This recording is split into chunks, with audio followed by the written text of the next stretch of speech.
6 cara sehat ala Rasulullah SAW. Tolong dicatat. Yang pertama, jaga makan.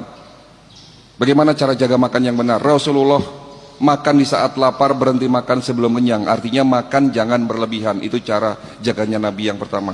Cara jaga makan Nabi yang kedua, jangan makan malam. Henti makan sebelum sholat maghrib. Bukan berarti tidak boleh, Pak. Boleh. Tetapi jangan menjadi kebiasaan Bapak makan sebelum tidur.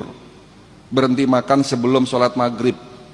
Itu cara jaga makan Nabi yang kedua. Cara jaga makan Nabi yang ketiga, kurangi karbohidrat.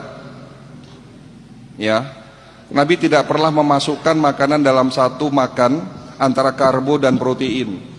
Beliau selalu memisahkan antara protein dan karbohidrat. Ya, itu menurut banyak cerita di situ.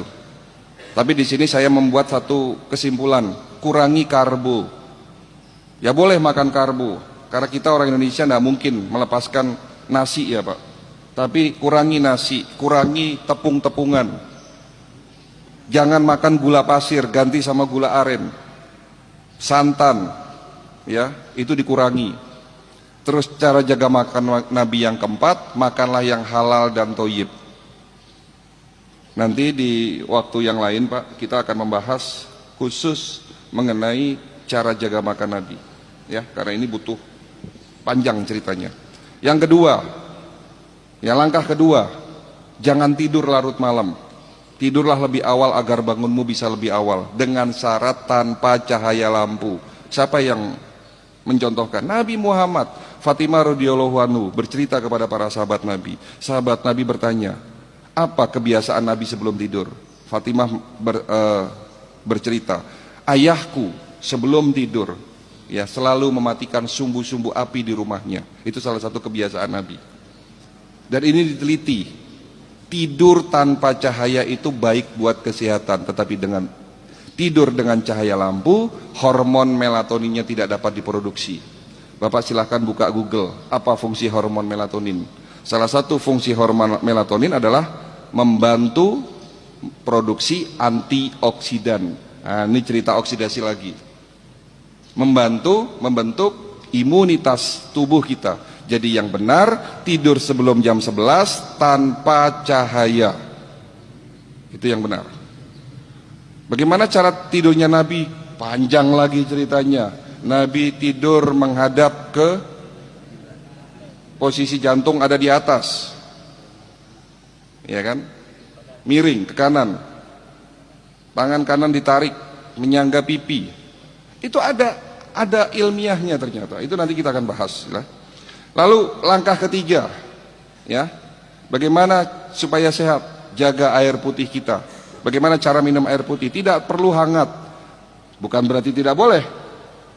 Yang mau minum air hangat silahkan, tetapi jangan minum air dingin. Itu yang tidak boleh. Pagi hari minum air seperti ini dengan suhu kamar. Ya, bangun pagi 1 gelas, 2 gelas boleh nggak dok? Boleh. 3 gelas boleh nggak? Boleh. Silahkan. Perbanyak minum di pagi hari. Sampai maghrib pastikan sudah 10 gelas. Tapi poinnya di sini, tolong perhatikan poinnya di sini. Malam menjelang tidur, 1 jam sebelum tidur, jangan terlalu banyak minum. Bapak minum sebelum tidur, 1 gelas, 2 gelas, ginjalnya malah rusak. Di sini yang kadang-kadang nggak tahu nih, betul? Ini yang kadang-kadang nggak tahu. Yang penting banyak minum, ginjalnya sehat. Salah Pak. Ya, banyak minum pagi hari bagus, tapi malam hari banyak minum, ginjalnya malah rusak. Itu langkah ketiga. Langkah keempat, puasa. Untuk materi puasa sekali lagi nanti akan saya berikan di bulan Ramadan. Nanti ada 10 manfaat puasa dari sisi kedokteran holistik. Kita skip dulu, ya. Jadi langkah keempat, mau sehat puasa. Langkah kelima, ada satu hadis dari kutipan hadis yang berbunyi, di dalam tubuhmu ada segumpal daging, dan jika segumpal daging itu rusak, maka rusaklah seluruh tubuhmu. Tetapi jika segumpal daging itu sehat, maka sehat pula tubuhmu. Apa itu segumpal daging? Hati. Langkah kelima, jaga hati.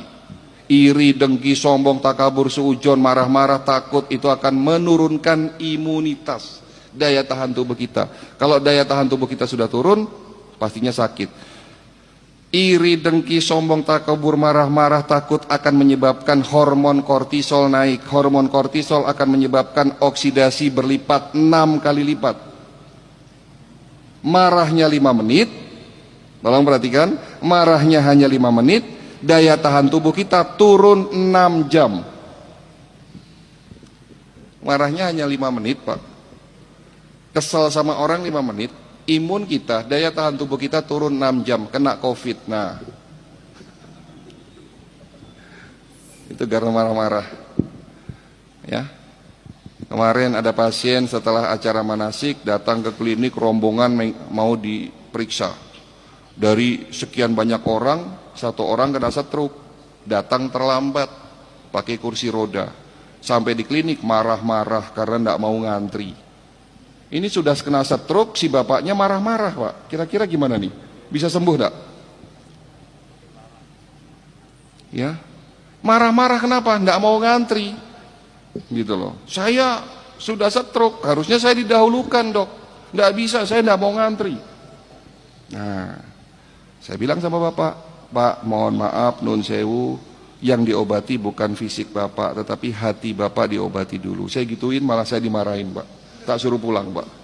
Karena tidak mungkin ngobati penyakit seperti itu. Karena yang sakit sesungguhnya bukan fisiknya, tetapi hati dan jiwanya.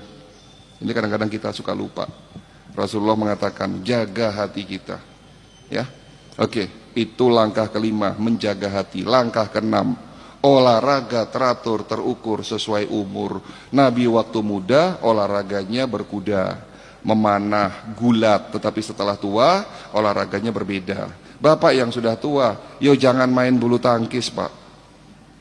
Main tenis, main futsal apalagi. Merusak badan, apalagi olahraganya malam hari. Olahraga yang benar itu pagi hari, malam hari itu buat istirahat. Olahraga di malam hari, oksidasi meningkat, radikal bebas meningkat. Ya. Malam itu ya fungsinya untuk istirahat, dibuat olahraga. Keliru ini. Kenapa olahraga buat usia di atas 60 tahun tidak boleh yang sifatnya kompetisi, melibatkan emosi, hati-hati. Makanya banyak orang kena serangan jantung, stroke di lapangan tenis, lapangan bulu tangkis, ya. Jadi olahraga itu harus teratur, terukur sesuai umur. Itu 6 cara sehat ala Rasulullah SAW. Tambahan 1 dari saya. Apa itu kira-kira? Kalau tadi ada 6, jaga makan, jangan tidur larut malam, minum air putih yang cukup, puasa, jaga hati, olahraga teratur, terukur sesuai umur. Insya Allah kalau Bapak jalankan mulai hari ini, 3 bulan ke depan level kesehatannya akan meningkat. Tetapi ada tambahan 1 dari saya, dari dokter-dokter di dunia, dari metode holistik, yakni medical check up sebelum sakit. Itu jawabannya.